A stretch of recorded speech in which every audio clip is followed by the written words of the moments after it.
E aí, pessoal, está chegando aos cinemas Sorria 2, continuação aí do filme de 2022, que fez relativo sucesso aí na sua passagem aos cinemas e mais ainda na sua chegada ao streaming. E aí, claro, foi confirmada uma sequência que volta aí com o Parker Finn dirigindo e agora estrelado pela Naomi Scott, trazendo ali, né, pelo menos intencionando trazer uma nova conjuntura para dentro dessa mitologia da maldição que a gente viu no filme anterior, com uma perspectiva agora trazendo uma pessoa muito famosa, aqui no caso uma cantora, que tem aí alguns problemas em relação ao uso de drogas, algumas questões psicológicas também, e claro, todo esse peso da fama e toda essa repercussão grande o que pode, claro, trazer aqui, como a gente já conhece bastante aí pela história de Hollywood, aumentar, escalonar as coisas num segundo filme, né? Potencializar aquilo que foi encontrado no filme anterior. E eu vou trazer aqui então hoje meus comentários sobre o filme, logo depois que rodar a vinheta.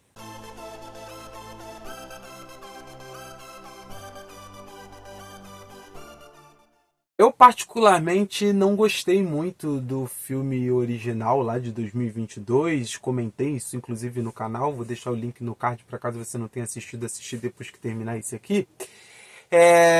E comecei a achar aí durante essa época do marketing, né, dos materiais de divulgação e tudo mais, comecei a achar que eu ia me interessar um pouco mais pelo Sorria 2 e comecei até a pensar um pouco sobre algumas coisas do filme anterior, repensar também, e comecei a achar que a sequência poderia ser interessante ao ponto de fazer com que o primeiro filme fosse interessante para mim também, como não tinha sido quando eu assisti à época.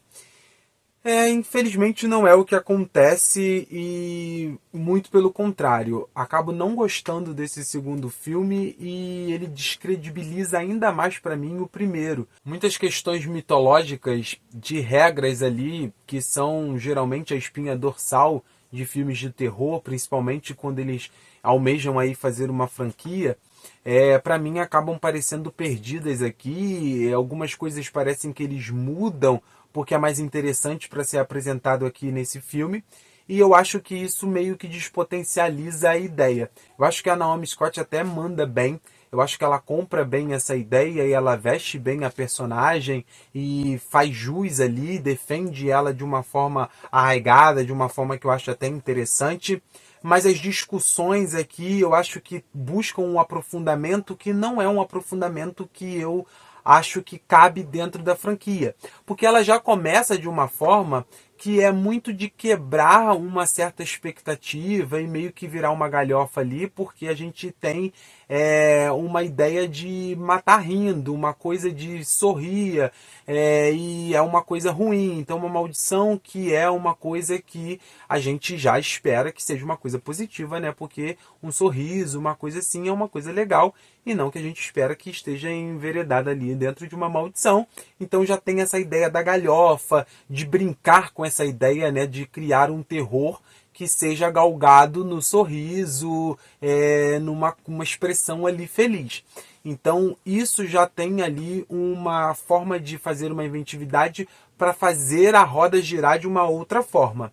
E o Parker Finn, ele tenta ali, obviamente, e fortemente até, ele é muito esforçado e ele é muito incisivo na forma como ele tenta aqui apresentar essas ideias, até nos jogos de câmera, nas câmeras tortas para criar confusão, nas câmeras vertiginosas de ponta cabeça para criar ainda mais incômodo. Eu acho que ele até usa menos esses recursos aqui do que ele usou no filme anterior, parece que ele estava um pouco mais, digamos, relaxado do que ele estava anteriormente, né? Parecia que ele não tinha mais que provar que o trabalho dele era bom, que ele parou, pensou e cuidou daquilo de uma forma um pouco mais carinhosa e tudo mais. E aqui eu acho que eles perdem um pouco a mão, porque eles também ficam muito cercando a personagem da Naomi Scott. Apesar de a gente ter uma protagonista no filme anterior, eu acho que a gente teve uma sequência maior dessa maldição se perpassando, que eu acho que a gente acaba não encontrando aqui. E eles tentam se aprofundar nos dramas dela demasiadamente. Para mim acaba ficando um pouco cansativo. O filme não é tão longo, mas ele tem uma montagem que não flui. Eu acho que ele acaba se desequilibrando porque a edição dele, para mim, se perde um pouco ali, porque ela não consegue criar realmente as situações. Eu acho que eles quebram muito essa ideia com jump scares o tempo todo, com umas cenas que eu acho que são legais, dá para você até tirar uns divertimentos, porque tem umas cenas realmente que são de terror ali, são para apavorar, mas elas são provocativas porque elas são feitas de uma forma muito cômica, então cria-se essa quebra, que eu acho que é a ideia principal dessa duologia, por enquanto, de filmes, e eu acho isso interessante porque temos uma ideia um pouco diferente do que a gente encontra geralmente nesses filmes e tudo mais.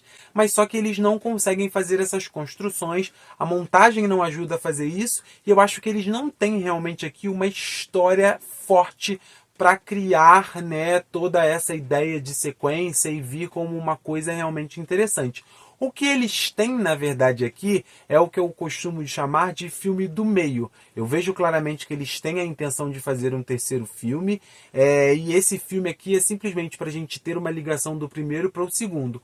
Toda essa 1h45, mais ou menos, que a gente tem nesse segundo, é para a gente ter uma cena final e é para a gente ter realmente ali uma potencialização maior ainda do que esse fez pelo primeiro, para que o terceiro faça por esse. Uma criação maior, uma coisa ainda que escalone ainda mais as coisas. Então ele não existe realmente para funcionar por si só, ele existe principalmente para levar a algum lugar. E isso para mim me incomoda, porque não é a funcionalidade que eu esperava encontrar aqui. E como eu falei, requenta algumas ideias, ele sobe um pouco o tom, ele investe mais no gore, nas cenas viscerais, o sangue, as mortes um pouco mais grotescas, ele aumenta a classificação indicativa e é só para realmente ter uma questão em tela, porque parece que falta realmente o roteiro, parece que falta realmente aqui texto para fazer jus às coisas que eles tinham aqui para contar. E aí eles vão, meio que não seguem muito do final do que a gente viu anteriormente, porque pensam, caramba, e se a gente fizesse isso aqui? Bom, mas a gente não pode fazer isso aqui já, porque isso não foi estabelecido no filme anterior. Então vamos criar esse segundo filme para estabelecer isso, para a gente botar essa ideia em perspectiva num possível terceiro.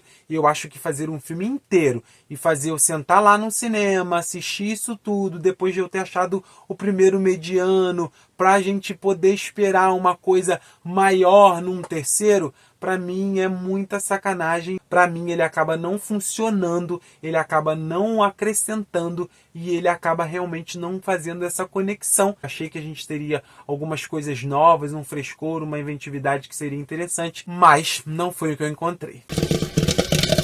Esse é o vídeo, espero que vocês tenham curtido, hein? Se já assistiu Sorria 2, comenta aí o que você achou do filme. Não esqueça de deixar o like, se inscrever no canal e ativar as notificações. Logo, logo a gente se vê de novo por aqui. Tchau, tchau!